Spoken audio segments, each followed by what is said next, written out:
नमस्कार, मैं अंजना और आप देख रहे हैं टाइम्स ऑफ लेजेंड। आइए बढ़ते हैं आज की बड़ी खबर की ओर। कहां गया उनका दावा? फारूक अब्दुल्ला ने आतंकवाद पर केंद्र सरकार को घेरा, दिल्ली चुनाव पर भी दिया बयान। जम्मू कश्मीर के पूर्व सीएम फारूक अब्दुल्ला ने कुलगांव में हुए आतंकी हमले के बाद अपनी प्रतिक्रिया दी है। उन्होंने केंद्र सरकार से जम्मू कश्मीर में आतंकवाद खत्म होने के दावों पर भी सवाल उठाया। उन्होंने कहा कि अगर ऐसी घटनाएं होती हैं तो उनसे पूछें कि उनका दावा कहां गया। उन्होंने दिल्ली विधानसभा चुनाव को लेकर भी बयान दिया। नेशनल कॉन्फ्रेंस के अध्यक्ष फारूक अब्दुल्ला ने जम्मू कश्मीर के आतंकवाद खत्म होने के केंद्र सरकार के दावे पर सवाल उठाया और कहा कि अगर आतंकवाद खत्म हो गया है तो कुलगांव आतंकी हमले जैसी घटनाएं नहीं होनी चाहिए। उन्होंने दिल्ली चुनाव में जीत का दावा करने वालों की भी आलोचना की और इस बात पर जोर दिया कि फैसला देश के लोगों का है। जीएमसी जम्मू में कैंसर पर आयोजित कार्यक्रम के बाद पत्रकारों से बात करते हुए फारूक अब्दुल्ला ने सोमवार को कुलगांव में हुए आतंकी हमले का जिक्र करते हुए आतंकवाद को खत्म करने के सरकार के दावे पर सवाल उठाया। उन्होंने कहा कि उन लोगों से पूछे जो दावा करते हैं कि आतंकवाद समाप्त हो गया है। उन्होंने कहा कि अगर ऐसी घटनाएं होती हैं तो उनसे पूछे कि उनका दावा कहां गया। वे रोज संसद में, संसद के बाहर, पहाड़ों पर और हर जगह बयान देते हैं कि आतंकवाद खत्म हो गया है। अगर आतंकवाद खत्म हो गया है तो इस तरह की घटनाएं नहीं होनी चाहिए। अब्दुल्ला ने राजनीतिक और सामाजिक मुद्दों पर पूछे सवालों के जवाब भी दिए। आगामी दिल्ली विधानसभा चुनाव और भाजपा की जीत के दावों के संबंध में अब्दुल्ला ने कहा कि सभी बुधवार को होने वाले चुनाव का इंतजार करें। उन्होंने कहा कि भाजपा तो कहती थी कि वे जम्मू कश्मीर में सत्ता में आएंगे, इस तरह या उस तरह त्रिशंकु विधानसभा जम्मू कश्मीर में होगी। आज उनके दावे कहां चले गए? ऐसा लगता है कि अब उन्हें चुप करा दिया गया है। फैसला इस देश के लोगों ने किया है, फारूक अब्दुल्ला या सकीना इट्टू ने नहीं। दिल्ली में कांग्रेस और आम आदमी पार्टी जैसे INDIA सहयोगियों के अलग अलग चुनाव लड़ने से भाजपा को फायदा होने की संभावना के बारे में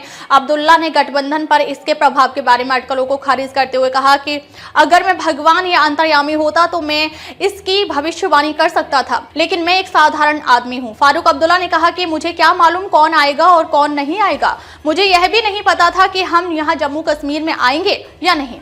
अब्दुल्ला ने इंडिया ब्लॉक पर भरोसा जताते हुए कहा कि वे भगवान के आशीर्वाद से प्रगति कर रहा है और विरोध के बावजूद आगे बढ़ता रहेगा। या पूछे जाने पर कि क्या वह राष्ट्रीय स्तर पर गठबंधन सहयोगियों को एकजुट करने की पहल करेंगे, अब्दुल्ला ने अपनी भूमिका को कमतर करते हुए कहा, मुझ में वह क्षमता नहीं है और मैं वह व्यक्ति नहीं हूँ। हम सभी जानते हैं कि हम सब मिलकर इस देश के लिए कुछ बेहतर कर सकते हैं। विभाजित होकर हम कुछ भी हासिल कर सकते हैं। जम्मू कश्मीर के राज्य का दर्जा बहाल करने पर अब्दुल्ला ने अपना रुख दोहराया और उम्मीद जताई कि इसे बहाल किया जाएगा। ईश्वर ने चाहा तो इसे बहाल कर दिया जाएगा। इसमें थोड़ा वक्त लग सकता है, लेकिन ये जरूर होगा। अगर मैं दिव्यदर्शी होता तो मैं कहता कि यह अभी होगा, लेकिन मैं ऐसा नहीं हूँ। EVM के बारे में दिल्ली के मुख्यमंत्री अरविंद केजरीवाल की चिंताओं का जवाब देते हुए अब्दुल्ला ने मीडिया की स्वतंत्रता पर ध्यान केंद्रित किया और केंद्र सरकार की आलोचना करने की प्रेस की क्षमता पर सवाल उठाया। कोविड-19 वैक्सीन के समान कैंसर वैक्सीन की संभावना के संबंध में अब्दुल्ला ने कोविड-19 वैक्सीन के बारे में संदेह व्यक्त किया। उन्होंने दावा किया कि कोविड-19 वैक्सीन बिना किसी परीक्षण के दी गई। आज हम इसके परिणाम देख रहे हैं। उन्होंने कहा कि कई युवा लोग दिल के दौरे और अन्य समस्याओं से मर रहे हैं और कहा जा रहा है कि इसके लिए टीका जिम्मेदार है। जब तक यह स्पष्ट रूप से निर्धारित नहीं हो जाता कि यह जिम्मेदार है या नहीं, हम कुछ नहीं कह सकते। अब्दुल्ला ने गहन शोध की आवश्यकता पर बल देते हुए कैंसर के टीके के विकास की पुरजोर वकालत की। यदि आप कैंसर के लिए कोई टीका विकसित करना चाहते हैं तो अनुसंधान किया जाना चाहिए। कौन कहता है कि टीका विकसित नहीं किया जाना चाहिए, लेकिन इसमें जल्दबाजी नहीं की जानी चाहिए, जैसे कि कोविड टीकों में की गई थी। अब तक के लिए बस इतना ही। फिर मिलते हैं एक ऐसी ही बड़ी खबर के साथ। तब तक के लिए नमस्कार और देखते रहिए टाइम्स ऑफ लेजेंड।